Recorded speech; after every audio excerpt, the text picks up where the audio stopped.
কথাটো হ'ল এনেকুৱা, মে' মাহৰ 9 তাৰিখে আমাৰ অসম কাকতৰ 2 পৃষ্ঠাৰ একেবাৰে তলত কোনেও দেখা নোপোৱাকৈ এখন জাননী ওলাইছিলে।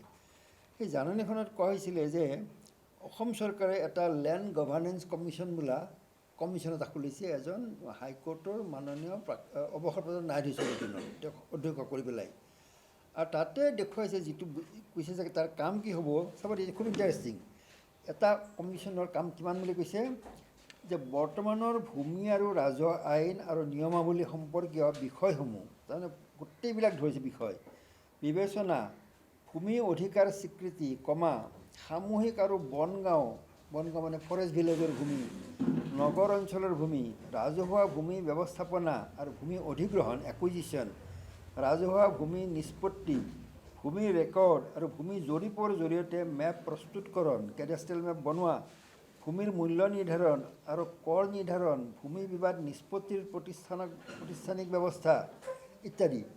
কথাটো হ'ল কি, আপোনালোকৰ এক্সপিৰিয়েঞ্চত আপুনি দেখিব যে এটা নামজাৰি গোচৰ এটা শেষ হ'বৰ কাৰণে কেতিয়াবা 3-4 বছৰ সময় লাগে। আপোনালোকৰ চাগে নিশ্চয় অভিজ্ঞতা আছে।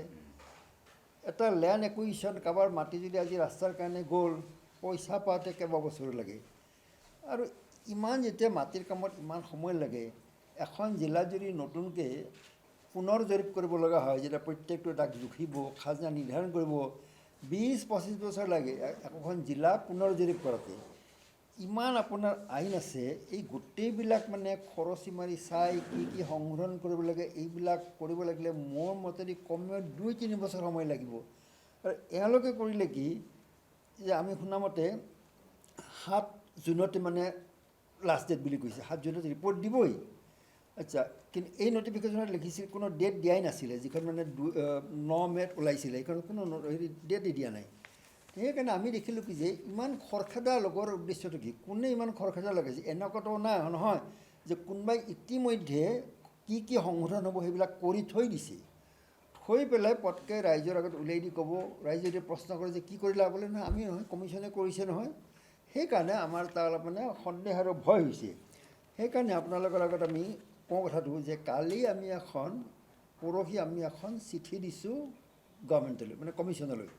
কৈছে যে প্ৰথম কথা যে ইমানবিলাক আইন ভালদৰে চালি জাৰি চাই পেলাই কোনটো দফা সংশোধন হ'ব, এইটোত আলোচনা লাগে, ৰাইজে জানিব লাগিব।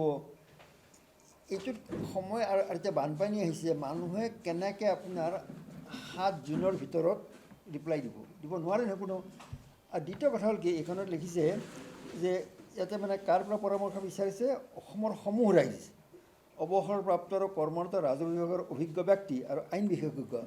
যে সমূহ ৰাইজ বুলি কওঁতে আপোনাৰ খেতিয়ক, পাট্টাদাৰ, ৰায়ত সকলোকে বুজায়। গতিকে যাৰ মানে আপোনাৰ লেণ্ড ৰেভিনিউ ৰেগুলেশ্যন বা মাটিৰ ভূমিৰ দ্বাৰা এটা প্ৰভাৱ পৰিব গোটেই জীৱনত, তেওঁলোকক নজনাকৈ, তেওঁলোকৰ কথা নুশুনাকৈ ইমান খৰখেদাকৈ কৰাৰ যুক্তিটোক আমি বুজি পোৱা নাই। এতিয়া চাওক, আছাম লেণ্ড ৰেভিনিউ ৰেগুলেশ্যন 1886 চনতে প্ৰণয়ন কৰা হৈছিলে। 139 বছৰ হ'ল। সেই 139 বছৰ এই আইনখনে মানুহক সুবিধা দি আছে। আৰু ভাৰতৰ কোনো প্ৰদেশতে মই জনাত ইমান পুৰণি ষ্টেট এক্ট নাই মাটিৰ বিষয়ত। তাহাঁতে আমাৰ চিলিং এক্ট আছে, টেনেঞ্চি এক্ট আছে, লেণ্ড ৰেকৰ্ডছ মেনুৱেল আছে, বিভিন্ন এক্ট আছে, ফুডান এক্ট আছে, গ্ৰামদান এক্ট আছে, তাতে Assam revenue free Westland grant act আছে। এইবিলাকত আলোচনা হ'ব লাগিব। আলোচনা হৈ কোনটো দফা কোনখন আইনৰ কেনেদৰে সংশোধন হ'ব, তাতে খচৰাটো ৰাইজক জনাব লাগে। ৰাইজে তেতিয়া উত্তৰ দিব যে এইটো এনেকুৱা হ'ব লাগে। যেতিয়া সৰ্বসন্মতিক্ৰমে নতুন আইন কৰাৰ ব্যৱস্থা কৰিব লাগে, কাৰণ নতুন আইন হ'লে আকৌ 50 বছৰ বা 100 বছৰ চলি থাকিব।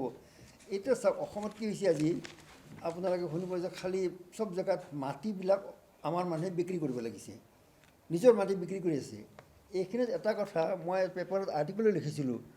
আজি আপোনালোকে সদায় টিভিত দেখা পায়, CNN চাওক, উয়ন চাওক, যে পেলেষ্টাইনৰ অৱস্থা কি হৈছে মানুহৰ গাজাত। বাকী ইজৰাইলৰ পৰা নোহোৱা হৈ গ'ল পেলেষ্টাইনিয়ানবিলাক। এইটোৰ প্ৰধান কাৰণ কি, মই আপোনাক কৈছোঁ, পেপাৰখন লিখিছিলোঁ যে 1820 চন মানৰ পৰা 1920 চন মানৰ পৰা যেতিয়া ইহুদীবিলাক ৰাছিয়া, ইউৰোপ, আমেৰিকাৰ পৰা পেলেষ্টাইনত আহিবলৈ ধৰিলে, এই আৰববিলাক মানে পেলেষ্টাইনিয়ানবিলাকে মাটিবিলাক বিক্ৰী কৰিব ধৰিলে ইহুদীবিলাকক। কৰি কৰি কৰি এনেকুৱা অৱস্থা আহিলে যে ইহুদীৰ পেলেষ্টাইনৰ মাটি নোহোৱা হৈ গ'ল। আজি সেইকাৰণে পেলেষ্টাইনৰ জাগাই নাই। নামটো আছে অলপ জেগাত আছিলে গাজাত, তাতেও মাৰ খাব লাগিছে। গতিকে আমাৰ মানুহ সেইটো বুজা উচিত যে মাটি যে বিক্ৰী কৰাত লাগিছে, কালি ক'ত থিয় দিব? এনেই মাটি আমাৰ একোটা পৰিয়ালৰ আপোনালোকে গাঁৱত দেখিব, পৰিয়ালৰ এটা মাটি এভাৰেজ আপোনাৰ 4 বা 5 বিঘাতকৈ বেছি নহয়। তাতে আকৌ যেতিয়া 4টা ভাগ থাকে, 4 ভাগ হৈ গ'লে ভাগত 1 বিঘাকৈ পৰিলে। গতিকে 20 বছৰ পিছত কি ক'ত যাব আমাৰ মানুহ মাটি বিক্ৰী কৰি পেলাই? মুখেদি কৈ থাকে বহুত কথা যে চব কথাই প্ৰতি আমাৰ বিশ্ব দৰবাৰৰ কথা কয়। ৰবাব টেঙাৰ পৰা নেমু টেঙাৰ পৰা বিশ্ব দৰবাৰ, মাটি বিক্ৰী কৰি বিশ্ব দৰবাৰ যাব নেকি? সেইকাৰণে এই আপোনালোকৰ জৰিয়তে আমি ক'ব বিচাৰোঁ যে খিলঞ্জীয়া ৰাইজে অসমৰ যাতে মাটি বিক্ৰী নকৰে। মাটি যাৰ নাথাকে তাৰ মান নাথাকে, স্থান নাথাকে, একো নাথাকে। এইটো হৈছে ডাঙৰ কথা। আৰু এইখনৰ আপোনালোকক আমি যিখন দিছোঁ কমিশ্যনক, সেইটোৰ কপি দিব। সেইটো পঢ়িলে আপোনালোকে গম পাব যে আমি কিয় আপত্তি কৰিছোঁ। সেইকাৰণে আমি বিচাৰিছোঁ যে মিনিমাম 3 মাহ সময় দিয়ক। আৰু এটা কথা হৈছে কি, ইয়াতে কৈছে কি যে কাৰোবাৰ যদি কিবা ক'ব লগা থাকে ইমেইল কৰক। এই অসমত এতিয়াও 13% মানুহ সাক্ষৰ নহয়। গাঁৱৰ মানুহে বানপানীত যুদ্ধ কৰি আছে, লখিমপুৰতে কওক, কাছাৰতে কওক, নগাঁৱত কওক। এই সময়ত আপোনাৰ ইমান গম্ভীৰ বিষয় এটা যে মাটিৰ আইন চব বদলি যাব, মানুহক সুবিধা কিয় নিদিয়ে? বানপানী যাওক, ধান ৰোৱা হওক, আলোচনা কৰক মানুহে। সেইকাৰণে আমি কৈছোঁ কি, মইতো এটা আজি কেইদিনমান আগত এটা আৰ্টিকেল লিখি কৈছিলোঁ যে প্ৰত্যেক ঠাইৰ ৰাইজে একগোট হৈ আলোচনা কৰক যে আমি কিহত অসুবিধা পাওঁ। উদাহৰণস্বৰূপে আপোনালোকৰ অভিজ্ঞতা নিশ্চয় হ'ব যে আপোনালোকৰ নিজৰ মাটিখিনি যদি সীমা দেখুৱাবলৈ এখন দৰখাস্ত দিয়ে চাৰ্কল অফিচত, কেইদিন লাগে মণ্ডল গৈ পেলাই সীমাটো দেখুৱাবলৈ। দ্বিতীয়তে নামজাৰি এটা হৈ গ'লে আপোনাৰ নামত, সেই যে নামজাৰি হ'ল সেই খবৰটো চাৰ্কল অফিচৰ পৰা মৌজাদাৰৰ তাতে আহোঁতে কিমান দিন লাগে? খাজনা দিব পাৰিব মৌজাদাৰৰ তাতে, যদি মৌজাদাৰৰ হিচাপ বহীত যাতে আপোনাৰ নামটো লিখা থাকে এজ পাট্টাদাৰ। এইবিলাক কথা আপোনাৰ মাটি বস্তুটোত মানুহৰ ইমান কাজিয়া লাগে, কেছ লাগে, কেতিয়াবা মানুহ কাজিয়াত মৰি যায় মাটিৰ কাৰণে। সেইকাৰণে যিহেতু এটা অতি স্পৰ্শকাতৰ বিষয়, আমাৰ কথা হ'ল কি যে অসমৰ ৰাইজক সময় দিয়ক যথেষ্ট, যাতে ভাবি চাব পাৰে যে এইটো আইন এনেকৈ বদলালে ভাল হ'ব। আলোচনা তাৰপিছত সকলোৰে সন্মতি লৈ পেলাইহে এটা খচৰা প্ৰস্তুত হ'ব লাগে। আৰু খচৰা প্ৰস্তুত হ'লে সেইটো যেতিয়া চবেই এপ্ৰুভ কৰিব তেতিয়া আইন হওক। ইয়াতে আৰু এটা কথা লিখিছে, এই যিটো এডভাইজৰ কথা মই কৈছিলোঁ জাননী, যে বিধেয়ক প্ৰস্তুত কৰিব। বিধেয়ক বুলি ক'লে দুটা কথা হয়। এটা হ'ব পাৰে কি যে অৰ্ডিনেঞ্চ, যে বনালে এটা কিবা এছেম্বলিত পাছ নকৰে, গভৰ্ণমেণ্টৰ অনুমোদন লৈ অৰ্ডিনেঞ্চ ইছ্যু কৰি দিলে। দ্বিতীয় হ'ল কি বিধেয়ক বুলি ক'লে বিলো বুজায়, যে খচৰা কি হ'ব, বিল এখন এছেম্বলিত যাব, এছেম্বলিত ডিছকাছ হ'ব, যে কোনটো বুজাইছে তেওঁলোকে। সেইকাৰণে আমাৰ কথা হৈছে কি চৰকাৰে বস্তুটো ক্লিয়াৰ কৰক, ইমান দৌৰাদৌৰি কৰিব নালাগে। কাৰণ যিটো বস্তু এখন আইন 139 বছৰে চলি আছে, সেইখন বদলোৱাৰ কাৰণে কমেওতো 4 মাহটো সময় দিয়ক। আমি প্ৰত্যেকটো দফা চাই পেলাই আমিও দিম তেতিয়া এইটো দফা এনেকৈ বদলালে ভাল হয়, সিটো দফা এনেকৈ বদলালে ভাল হয়। আৰু গাঁৱৰ মানুহে যিহেতু বহুত ঠাইত আমাৰ টেলিডেঞ্চিটি ইমান ভাল নহয়, এতিয়াও ডিজিটেল হেৰি নাইয়ে মানুহৰ বহুতৰ ডিজিটেল কেপেবিলিটি।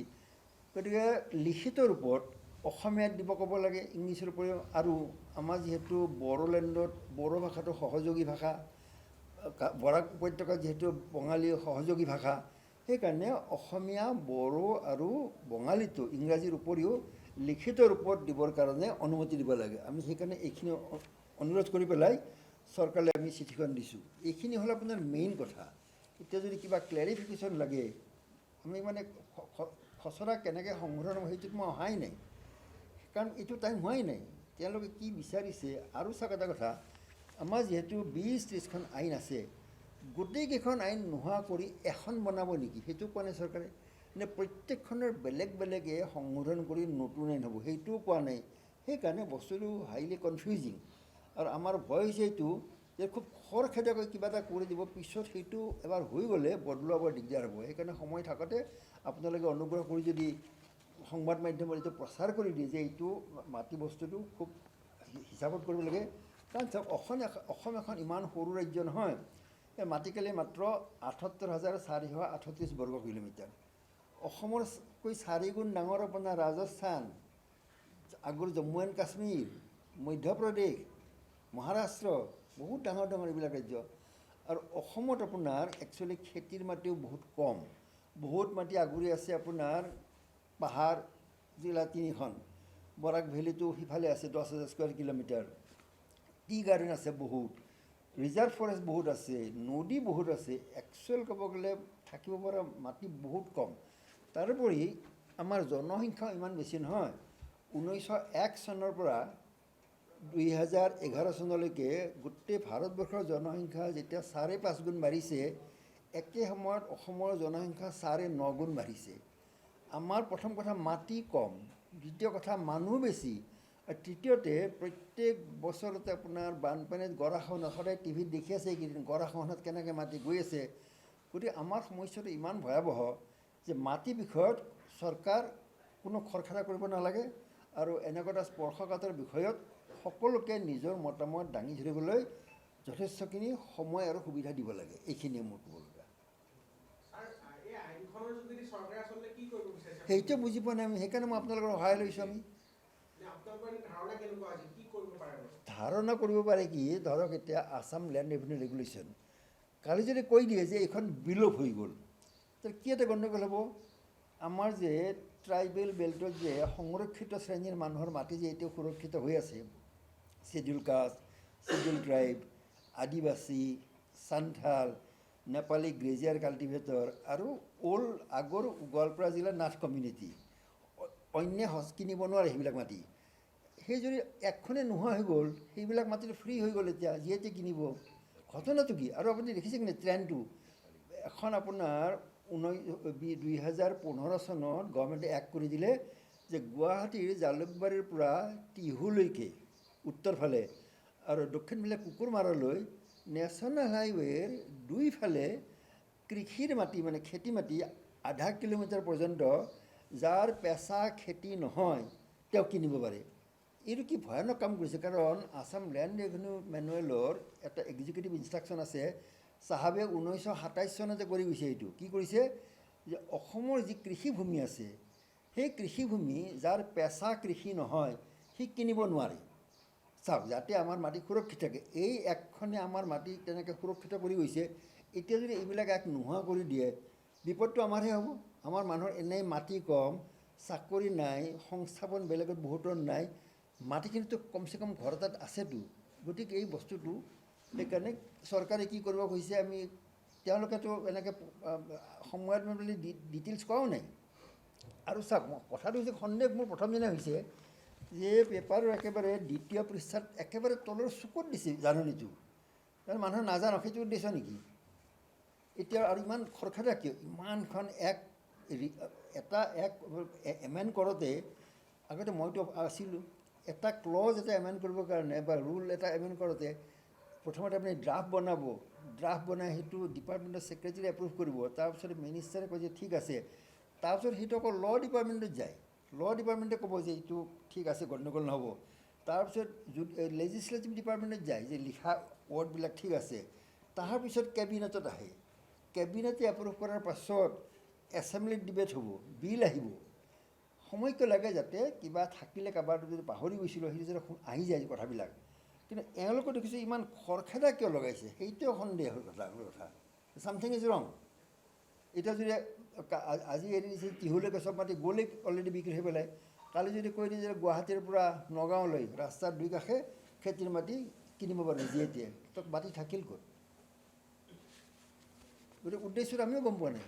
আপোনালোকে পাৰে উলিয়াওকচোন উদ্দেশ্যটো কি, খৰখেদা লগোৱাৰ। এইটো বস্তু এনেকুৱা নহয় জানো, এইবিলাক মাটি বিভিন্ন কৈ আছে যে মানে তেওঁলোকে এতিয়া এডভান্টেজ আছামৰ যোগেদি অসমক এখন উদ্যোগিক ৰাজ্যৰ দৰে গঢ়িব, বহুত উদ্যোগ বিনিয়োগ অসমত হ'ব, তাৰ সেই অচিলা আৰু এইটো কৰিছে বুলি ভাবিছে নেকি বাৰু? মাটি দিয়াৰ কথাও তেখেতলোকে উল্লেখ কৰি আছে মাজে মাজে। নহয়, প্ৰথম কথা হ'ল কি চাওক, অসমত কেনেধৰণৰ উদ্যোগ হ'ব পাৰে।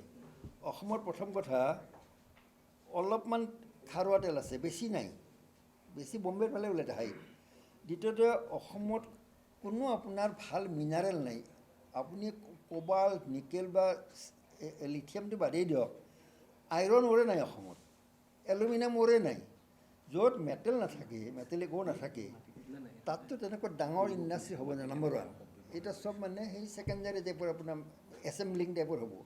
এতিয়া আমাৰ জাগিৰোডত যিটো হ'ব এতিয়া চিপছ মেনুফেকচাৰিং, সেইটোতো মই শুনিছোঁ যে গুজৰাটত যিটো হ'ব সেইটো হ'ল মেইন, তাতে চিপছ মেনুফেকচাৰিং হ'ব। আৰু জাগিৰোডত হ'ব আপোনাৰ শুনামতে এছেম্বলিং, টেষ্টিং আৰু পেকেজিং। গতিকে এনে অসমত মই কৈছোঁ মাটি নাই, আমাৰ মানুহ কিমান লাখ লাখ ভূমিহীন হৈছে, গৰাখহনীয়াত মাটি গৈ আছে, কিন্তু মানুহ ডাঙৰ নে আপুনি বাহিৰা মানুহক উদ্যোগ কৰিবলৈ মাটি অনাটো ডাঙৰ কথা। এতিয়াতো আপোনাৰ কিছুমান জেগা আছে, ধৰক আজি ইউৰোপৰ মাৰ্কেটৰ 1/3 ফ্লাৱাৰ কেনিয়াৰ পৰা যায়, কিমান কোটি টকা ইনকাম কৰি আছে। আমাৰ অসমত কি, আমাৰ অসমৰ একচুৱেলি ডেভেলপ হ'ব পাৰে থ্ৰু এগ্ৰিকালচাৰ। এগ্ৰিকালচাৰত যদি আমি যদি ভেলু এডেড প্ৰডাক্ট যদি উলিয়াব পাৰোঁ, এতিয়া মেঘালয়ত যদি আপোনাৰ আমেৰিকাৰ পৰা আনি পেলাই এই আপোনাৰ কি বুলি কয় সেইটো আপোনাৰ ফ্ৰুটছটো ওলাই যে ফেমাছ আছে, তেনেকুৱা বস্তুবিলাক ওলাই আছে। আমি ইয়াতে তেনেকুৱা কৰোঁ। এতিয়া চাওক, আমাৰ বছৰত ভাৰতবৰ্ষই 1,86,00,000 টন তেল ইম্পৰ্ট কৰে ইণ্ডোনেছিয়াৰ মালয়েছিয়াৰ পৰা, পাম অইল, তাৰপিছতে ব্ৰাজিলৰ পৰা চয়াবিন অইল আৰু ছানফ্লাৱাৰ অইল, বহুত কোটি হাজাৰ কোটি খৰচ কৰে। আমাৰ ইয়াত যেতিয়া অসমত আমি সৰিয়হ খেতি কিয় কৰিব নোৱাৰোঁ? ধান কটাৰ পাছতে উই কেন গ' ফৰ মাষ্টাৰ্ড, সৰিয়হ, আলুৰ দাম বাঢ়িলে কিমান হুলস্থুল লাগে ইয়াতে। এইবিলাক আমি যদি কৰিব পাৰোঁ, ফ্লাৱাৰ, ফ্ৰুটছ ডেভেলপ তেতিয়া হ'ব। তাৰপিছত আপুনি ইণ্ডাষ্ট্ৰি কৰক। মাটি মানুহক নি পেলাই ইণ্ডাষ্ট্ৰিত বনোৱা কাম কৰিবলৈ মানুহক দিব নে আমাৰ মানুহখিনিক? সেইটোতো হ'ব নোৱাৰে। উদ্যোগ হওক, যিটো উদ্যোগত ইয়াতে মানুহে জানে, যিটো উদ্যোগত ভাল কামো পাব আৰু যিটো উদ্যোগত মানুহে কিবা দিব পাৰিব। ফৰ এক্সাম্পল, এতিয়া এটা ভাল কথা যে NRL এতিয়া বাঁহৰ পৰা ইথানল উলিয়াই আছে। ইথানলটো পেট্ৰলত মিক্স কৰে। ইথানলটো বনাবৰ কাৰণে যিটো ৰ' মেটেৰিয়েল বেম্বু, আমাৰ প্ৰত্যেক মানুহে ঘৰৰ পৰা দিব পাৰে। সেইকাৰণে মানুহক এটা লাৰ্জ স্কেল কৰিব লাগে কি, যে য'ত সুবিধা হয় বাঁহৰ খেতি কৰা। যিকোনো খবৰৰ বাবে যোগাযোগ কৰক 7099017330 লগতে 7099017110 নম্বৰত।